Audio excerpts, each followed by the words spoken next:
매년 1월 대한민국 직장인들의 희비가 엇갈리는 시간이 찾아옵니다. 누군가는 두둑한 보너스를 받은 듯 환호성을 지르고 누군가는 예상치 못한 지출에 한숨을 쉽니다. 바로 13월의 월급과 13월의 세금 폭탄이라는 두 얼굴을 가진 연말정산 때문이죠. 여러분은 어느 쪽이셨나요? 혹시 회사가 알아서 해주겠지라고 막연히 생각하며 1월을 맞이하진 않으셨나요? 만약 그랬다면 당신은 이미 불리한 게임을 시작한 것과 같습니다. 실제로 데이터를 한번 볼까요? 2022년 귀속 근로소득 연말정산을 신고한 근로자는 약 2,050만 명에 달했습니다. 이 중 약 1,409만 명, 그러니까 약 69%는 평균 77만 원을 돌려받았습니다. 꽤 쏠쏠한 보너스죠. 하지만 나머지 약 398만 명, 약 19%의 직장인들은 반대로 평균 106만 원의 세금을 추가로 납부해야 했습니다. 같은 월급을 받아도 누구는 77만 원을 받고 누구는 106만 원을 토해내는 이 차이, 도대체 어디서 오는 걸까요? 많은 분들이 연말정산을 12월에 서류를 챙기고 1월의 결과를 확인하는 연례 행사 정도로 여깁니다. 인터넷에 떠도는 연말정산 꿀팁 정보를 모으는 데 급급하죠. 하지만 이건 마치 시험 전날 밤새워 요점 정리만 훑어보는 것과 같습니다. 오늘 우리는 이 접근법을 완전히 뒤집어보려 합니다. 연말정산은 정보의 영역이 아닙니다. 이것은 1월 1일부터 12월 31일까지 365일 동안 나의 모든 소비와 금융활동을 최적화하는 치밀한 전략의 영역입니다. 연말에 하는 땜질이 아니라 연초부터 설계하는 연간 절세 프로젝트인 셈이죠. 안 챙기면 나만 손해보는 이 게임에서 승리하기 위한 설계도 지금부터 펼쳐보겠습니다. 이 영상 끝날 때쯤 당신은 더 이상 수동적으로 세금을 내는 납세자가 아니라 능동적으로 환급액을 설계하는 절세 전략가가 되어 있을 겁니다. 자, 그 위대한 전략의 첫걸음은 무엇일까요? 바로 국가가 우리에게 보내는 단 두 개의 강력한 신호, 소득공제와 세액공제라는 레버의 진짜 의미를 파악하는 것입니다. 이 두 개의 레버를 언제, 어떻게 당겨야 하는지에 따라 당신의 13월의 월급은 극적으로 달라질 수 있습니다. 많은 분들이 이 두 단어를 들으면 머리가 아파오기 시작합니다. 비슷해 보이는데 뭐가 다른 건지, 뭐가 나한테 더 유리한 건지 헷갈리기 때문이죠. 괜찮습니다. 오늘 이 두 레버의 작동 원리를 아주 간단한 그림으로 바꿔드리겠습니다. 자, 상상해보세요. 당신의 1년치 총급여가 컨베이어 벨트 위에 놓인 커다란 찰흙 덩어리라고 말이죠. 세금은 이 찰흙 덩어리의 크기에 비례해서 매겨집니다. 그럼 세금을 줄이려면 어떻게 해야 할까요? 방법은 두 가지입니다. 첫 번째 레버, 소득공제는 이 찰흙 덩어리 자체를 줄여주는 역할을 합니다. 즉, 과세 대상이 되는 소득의 크기, 전문 용어로 과세 표준을 줄여주는 거죠. 예를 들어 당신의 연봉이 5천만 원인데 신용카드 사용 등으로 500만 원의 소득공제를 받았다고 해봅시다. 그럼 국가는 당신의 소득을 5천만 원이 아니라 4,500만 원으로 보고 세금을 계산하기 시작합니다. 찰흙 덩어리가 애초에 작아졌으니 최종 세금도 당연히 줄어들겠죠? 그런데 여기서 진짜 중요한 질문이 나옵니다. 국가는 왜, 도대체 무슨 이유로 당신의 소득을 못 본 척 깎아주는 걸까요? 이게 바로 소득공제의 핵심입니다. 소득공제 항목들을 자세히 들여다보면 국가가 우리에게 보내는 은밀한 신호가 보입니다. 이곳에 돈을 좀 써주세요. 그럼 세금 혜택을 드릴게요. 라는 신호 말이죠. 예를 들어볼까요? 총급여 7천만 원 이하 무주택 세대주 근로소득자의 경우 주택청약 종합저축에 납입하면 연 300만 원 한도 내에서 40%, 최대 120만 원까지 소득공제를 해줍니다. 왜일까요? 국민들이 꾸준히 저축해서 내 집 마련의 기반을 다지길 유도하는 겁니다. 주거 안정을 위해서죠. 신용카드 소득공제는 왜 해줄까요? 소비를 활성화해서 내수 경기를 부양하려는 목적이 숨어 있습니다. 즉, 소득공제는 국가가 원하는 방향으로 돈의 물기를 트기 위한 일종의 유인책인 셈입니다. 자, 그럼 두 번째 레버는 뭘까요? 바로 세액공제입니다. 소득공제를 통해 작아진 찰흙 덩어리, 즉 과세표준의 세율을 곱하면 드디어 산출세액이라는 게 나옵니다. 이게 당신이 내야 할 세금의 원본이죠. 세액공제는 이 완성된 세금 고지서에서 금액 자체를 직접 깎아주는 아주 강력하고 직관적인 할인 쿠폰입니다. 만약 당신의 산출세액이 200만 원인데 30만 원짜리 세액공제 쿠폰이 있다면 당신이 최종적으로 낼 세금은 170만 원이 됩니다. 아주 간단하죠? 그렇다면 세액공제 항목들에는 어떤 정책적 의도가 담겨 있을까요? 이건 유인책이라기보다는 직접 지원에 가깝습니다. 국가가 가치 있다고 판단하거나 사회적으로 꼭 필요하다고 생각하는 부분에 직접 돈을 보태주는 겁니다. 대표적인 게 뭘까요? 바로 의료비와 자녀 세액공제입니다. 아파서 병원에 쓴 돈, 아이를 키우는 데 들어간 돈에 대해 세금을 깎아주는 거죠. 국민의 건강 부담을 덜어주고 저출산 문제를 해결하기 위해 국가가 직접 지원에 나선 겁니다. 최근 신설된 결혼 세액공제도 마찬가지입니다. 결혼을 장려하기 위해 최대 100만 원의 세금을 직접 깎아주겠다는 강력한 의지의 표현이죠. 정리해볼까요? 소득공제는 세금을 매길 판 자체를 줄여주는 것이고 세액공제는 정해진 세금에서 금액을 직접 빼주는 겁니다. 그래서 놀랍게도 같은 100만 원의 공제라도 소득공제는 고소득자에게 더 유리하게 작용합니다. 높은 세율을 적용받는 사람일수록 깎이는 세금 액수가 더 커지니까요. 반면 세액공제는 100만 원을 깎아주면 소득에 상관없이 모두에게 똑같이 100만 원의 혜택으로 돌아갑니다. 이 차이를 이해하는 순간 수십 가지가 넘는 복잡한 공제 항목들은 더 이상 암기의 대상이 아니게 됩니다. 국가정책의 큰 흐름 속에서 내가 어떤 레버를 언제, 얼마나 당겨야 할지 전략적으로 판단할 수 있게 되는 것이죠. 자, 이제 두 개의 레버가 어떻게 다른지 확실히 아셨을 겁니다. 그렇다면 우리에게 가장 친숙하면서도 가장 많은 함정이 숨어있는 소득공제 항목, 바로 신용카드 사용액 공제는 어떻게 활용해야 할까요? 아마 총급여의 25%를 넘게 써야 공제받을 수 있다는 말 귀에 못이 박이도록 들으셨을 겁니다. 맞습니다. 그게 이 게임의 기본 규칙이죠. 연봉이 5천만 원인 직장인이 있다면 그 25%인 1250만 원까지는 아무리 카드를 긁어도 소득공제 혜택은 0원입니다. 1251만 원부터, 즉 그 1만 원부터 비로소 공제가 시작되는 거죠. 그런데 바로 이 25%라는 숫자 때문에 수많은 현명한 소비자들이 딜레마에 빠지고 때로는 위험한 함정에 발을 들입니다. 무슨 함정이냐고요? 바로 절세를 위한 과소비라는 함정입니다. 연말이 다가오면은 커뮤니티에 이런 글들이 올라옵니다. 연봉 25% 채우려면 100만 원 남았는데 뭐라도 사야 할까요? 마치 100만 원을 더 쓰면 엄청난 세금을 돌려받을 것처럼 느껴지기 때문이죠. 과연 그럴까요? 숫자로 직접 확인해 보겠습니다. 연봉 5천만 원, 세율 15% 구간에 있는 A씨가 있다고 합시다. 이분은 이미 1250만 원을 썼고 연말까지 100만 원을 신용카드로 더 쓸지 말지 고민 중입니다. 만약 100만 원을 더 쓴다면 이 100만 원에 대해 신용카드 공제율 15%가 적용됩니다. 그럼 15만 원이 소득에서 공제되죠? 자, 여기서 중요한 건 이 15만 원을 전부 돌려받는 게 아니라는 겁니다. 이건 줄어든 소득일 뿐이고 실제 환급액은 여기에 본인의 세율 15%를 곱해야 합니다. 계산해볼까요? 15만 원 곱하기 15%는 22,500원입니다. 네, 맞습니다. 100만 원을 더 쓰고 A씨가 실제로 돌려받는 돈은 고작 22,500원인 셈입니다. 그런데 만약 A씨가 쓰던 카드가 2%의 포인트를 적립해주는 카드였다면 어땠을까요? 100만 원을 쓰지 않았다면 A씨의 지갑엔 100만 원이 그대로 남아있었을 겁니다. 반면 100만 원을 썼다면 2만 원의 포인트와 22,500원의 세금 환급, 총 42,500원의 혜택을 얻는 대신 95만 7,500원을 잃게 되는 거죠. 불필요한 소비였다면 명백한 손해입니다. 이게 바로 신용카드 25%의 함정입니다. 절세라는 이름 아래 불필요한 소비를 합리화하게 만드는 착시 현상이죠. 그렇다면 현명한 소비자는 이 딜레마를 어떻게 풀어야 할까요? 정답은 구간별 전략에 있습니다. 첫 번째 구간, 총급여의 25%까지입니다. 이 구간에서는 소득공제 혜택이 전혀 없으므로 오직 카드 자체의 혜택, 즉 할인율이나 포인트 적립률이 가장 높은 신용카드를 쓰는 것이 무조건 이득입니다. 두 번째 구간, 25%를 초과한 시점부터입니다. 이때부터는 전략을 바꿔야 합니다. 왜냐하면 체크카드와 현금 영수증의 공제율은 30%로 신용카드의 15%보다 무려 2배나 높기 때문입니다. 웬만한 신용카드 혜택보다 세금 환급액이 더 커지는 역전 현상이 일어나는 거죠. 따라서 최적의 전략은 이렇습니다. 연초부터 총급여의 25%에 도달할 때까지는 혜택 좋은 신용카드를 집중적으로 사용하고 그 금액을 넘어서는 순간부터는 지갑 속 체크카드를 꺼내거나 현금 영수증을 챙기는 겁니다. 하지만 여기서 무조건 정답은 없습니다. 여러분이 직접 계산기를 한번 두드려 보셔야 합니다. 체크카드로 갈아탔을 때 더 돌려받는 세금 환급액과 기존 신용카드를 계속 써서 받는 포인트나 할인 혜택, 그리고 다음 달 혜택 유지를 위한 전월 실적 조건까지 꼼꼼히 비교해 봐야 하거든요. 만약 신용카드 혜택이 세금 환급액보다 훨씬 크다면 굳이 체크카드로 갈아탈 필요 없이 신용카드를 쭉 쓰는 게 이득일 수도 있습니다.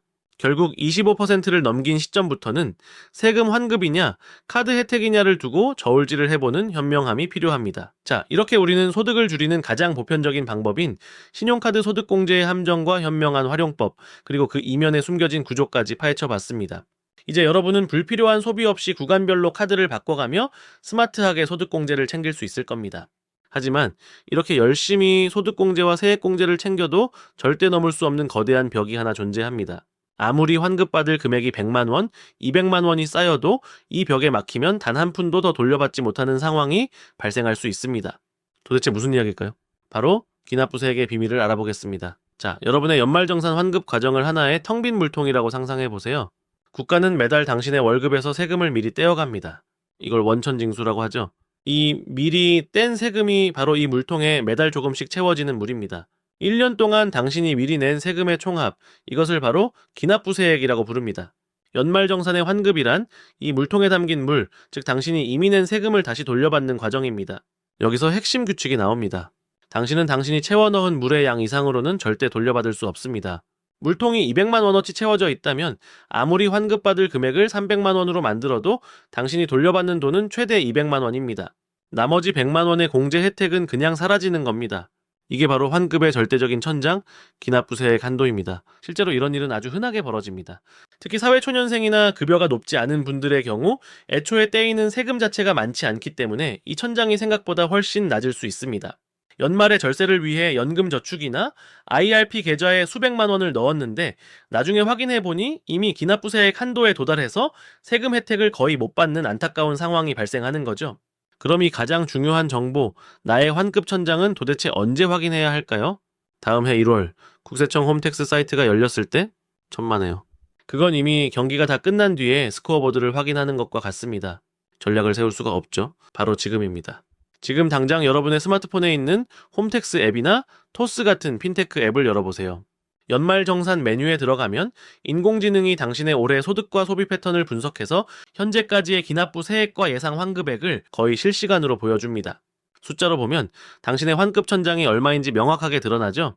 이것이 왜 중요할까요?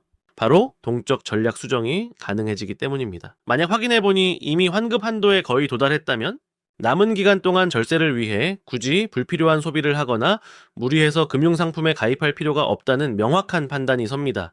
반대로 환급받을 여유 공간이 아직 수백만 원이나 남아있다면 남은 기간 연금저축 납입액을 늘리거나 고향사랑 기부제 같은 쏠쏠한 세액공제 상품을 활용하는 공격적인 전략을 세울 수 있는 겁니다. 결국 당신의 기납부 세액을 확인하는 것은 1년짜리 절세 프로젝트의 내비게이션을 켜는 것과 같습니다.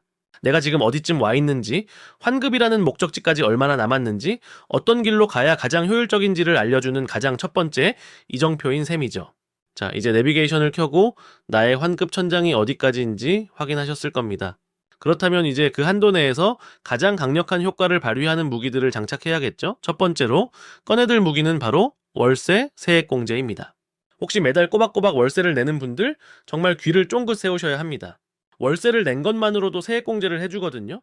하지만 누구나 다 해주는 건 아닙니다. 다음 3가지 체크리스트를 통과해야 합니다. 첫째, 소득 조건입니다. 총급여 8천만 원 이하인 무주택 세대주라면 누구나 신청할 수 있습니다. 단, 소득에 따라 돌려받는 비율인 공제율이 다릅니다. 연봉 5,500만 원 이하라면 월세의 17%를 돌려받습니다. 연봉 5,500만 원 초과해서 8천만 원 이하라면 월세의 15%를 돌려받습니다. 둘째, 주택 조건입니다. 여러분이 사는 집이 전용 면적 85제곱미터 이하이거나 평수가 넓더라도 기준시가 4억 원 이하라면 가능합니다. 아파트는 물론이고 주거용 오피스텔, 원룸, 심지어 고시원도 다 됩니다. 셋째, 필수 조건입니다. 가장 중요합니다. 반드시 주민등록상 주소지를 월세집으로 옮겨두었어야 합니다. 전입신고를 안 했다면 아쉽게도 혜택은 0원입니다. 자, 그럼 얼마나 돌려받을 수 있을까요? 월세 한도는 연간 1,000만 원입니다. 계산기를 두드려 볼까요? 만약 연봉 5천만 원인 직장인이 매달 90만 원씩 1년 동안 1,080만 원의 월세를 냈다고 칩시다. 한도인 1,000만 원에 대해 17%의 공제율이 적용되니 무려 170만 원의 세금을 고지서에서 그냥 찢어버릴 수 있습니다.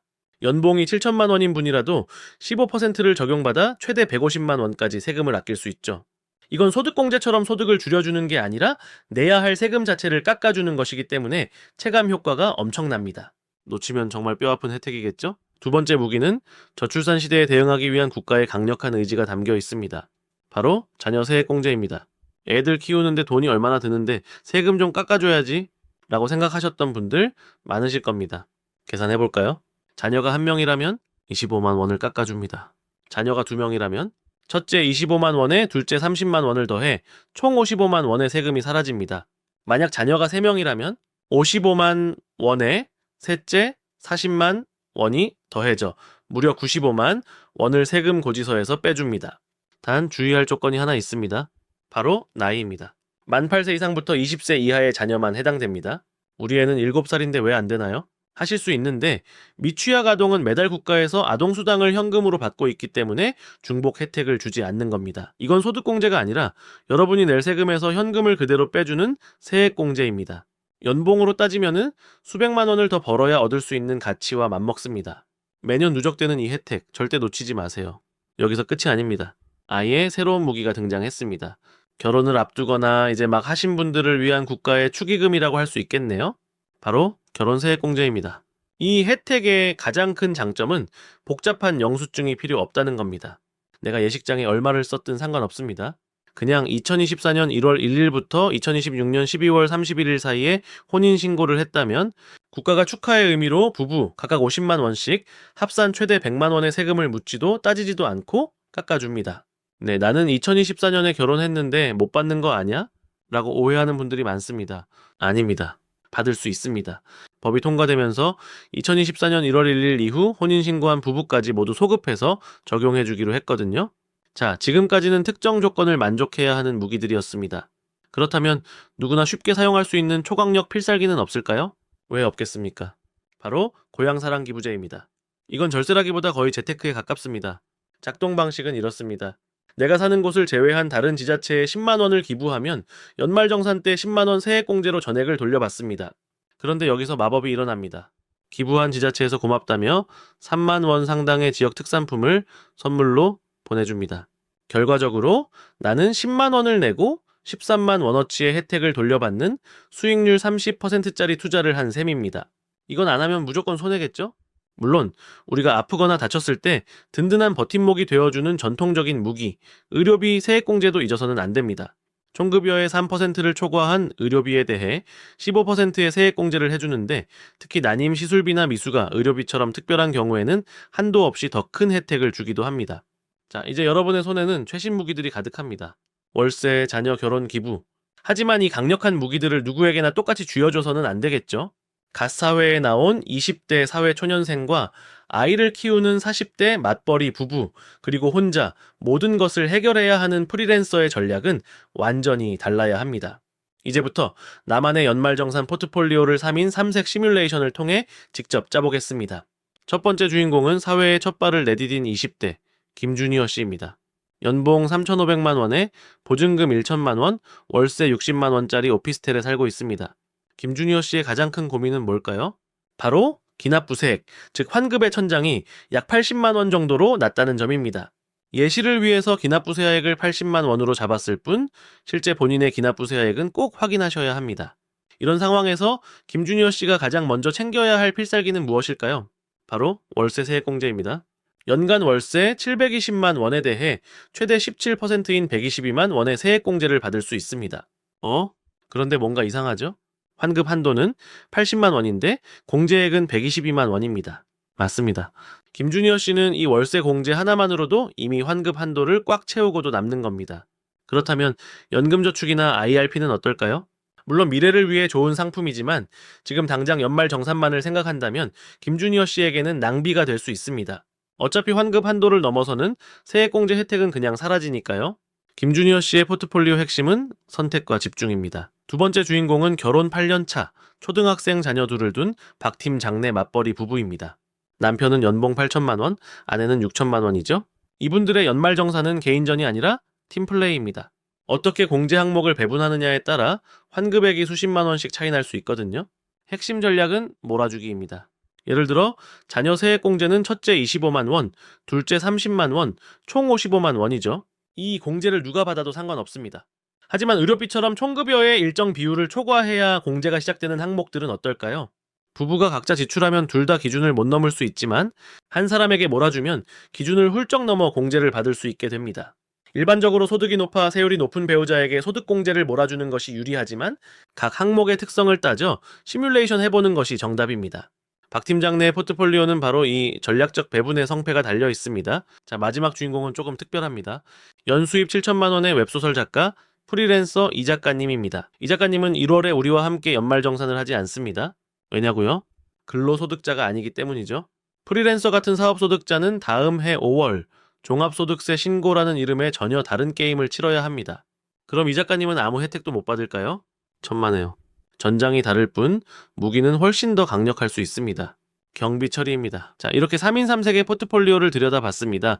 사회초년생은 환급 한도 내에서의 선택과 집중, 맞벌이 부부는 팀플레이를 통한 전략적 배분, 프리랜서는 5월을 겨냥한 경비 처리. 이제 당신에게 맞는 전략의 밑그림이 그려졌을 겁니다. 하지만 아무리 완벽한 설계도를 그려도 집을 짓지 않으면 아무 소용이 없겠죠? 이 모든 전략을 1년 내내 꾸준히 실행하고 나의 습관으로 만들려면 무엇이 필요할까요? 자, 우리는 정말 긴 여정을 함께 했습니다. 세금 기계의 2개의 레버, 소득공제와 세액공제의 원리를 파헤치고 신용카드 25%의 함정을 피해갔으며 환급의 절대적인 천장인 기납부세액의 존재를 확인했죠. 그리고 마침내 사회초년생 김주니어 씨부터 프리랜서 이 작가님까지 각자에게 맞는 최적의 포트폴리오를 설계해봤습니다. 이 모든 이야기의 결론은 단 하나입니다. 연말정산은 더 이상 1월에 치르는 어렵고 귀찮은 숙제가 아니라는 것. 1년 365일 당신의 모든 금융활동과 연결된 거대한 프로젝트라는 사실입니다. 핵심은 연간 계획과 시스템 구축입니다. 벼락치기로는 절대 고득점을 받을 수 없듯 연말에 가서 허둥지둥 서류를 챙기는 방식으로는 절대 만족스러운 결과를 얻을 수 없습니다. 그렇다면 이 시스템 어떻게 만들어야 할까요? 복잡하지 않습니다. 당신이 내년부터 바로 시작할 수 있는 구체적인 절세 전략과 액션 플랜을 제안합니다. 첫째, 작년의 연말정산이 끝나는 바로 그 순간이 새로운 시작입니다. 당신의 결정세액과 기납부세액을 확인하고 올해 나의 환급 천장이 어느 정도일지 예측하세요. 그리고 연금저축이나 주택청약 같은 금융상품의 연간 납입 계획을 미리 세우는 겁니다. 이것이 바로 1년 농사의 설계도를 그리는 단계입니다. 둘째, 7월입니다. 1년의 절반이 지난 시점, 반드시 중간 점검을 하세요. 핀테크 앱을 통해 지금까지 내가 낸 세금과 예상 환급액을 확인하는 겁니다. 신용카드 사용액이 총급여의 25%를 넘었나요? 그렇다면은 이제부터는 공제율이 2배 높은 체크카드를 주력으로 써야 할 때입니다. 환급 여유가 많이 남았다면 남은 하반기 동안 절세 상품 가입을 고려해 볼 수 있겠죠? 셋째, 11월입니다. 국세청에 연말정산 미리보기 서비스가 열리는 마지막 기회의 시간입니다. 지금까지의 소비 내역을 바탕으로 최종 시뮬레이션을 돌려보세요. 생각보다 환급액이 적다면 아직 늦지 않았습니다. 수익률 30%의 재테크, 고향사랑 기부제를 활용하거나 남은 기간 연금 계좌에 추가 납입을 하는 등 마지막 스퍼트를 올릴 수 있습니다. 이 간단한 3단계의 시스템만 당신의 금융 습관으로 만든다면 더 이상 1월의 연말정산 결과에 가슴 졸일 필요가 없습니다. 모든 것이 당신의 계획과 예측 안에서 움직이게 될 테니까요. 이제 당신은 단순히 월급에서 세금을 떼이는 수동적인 납세자가 아닙니다. 국가가 설계한 세금이라는 규칙을 이해하고 그 안에서 자신의 이익을 극대화하는 능동적인 절세 전략가로 거듭났습니다. 당신의 13월의 월급은 운이나 요행이 아니라 1년간의 치밀한 설계와 실행이 만들어낸 당연한 결과물이 될 것입니다. 2026년의 게임은 이미 시작됐습니다.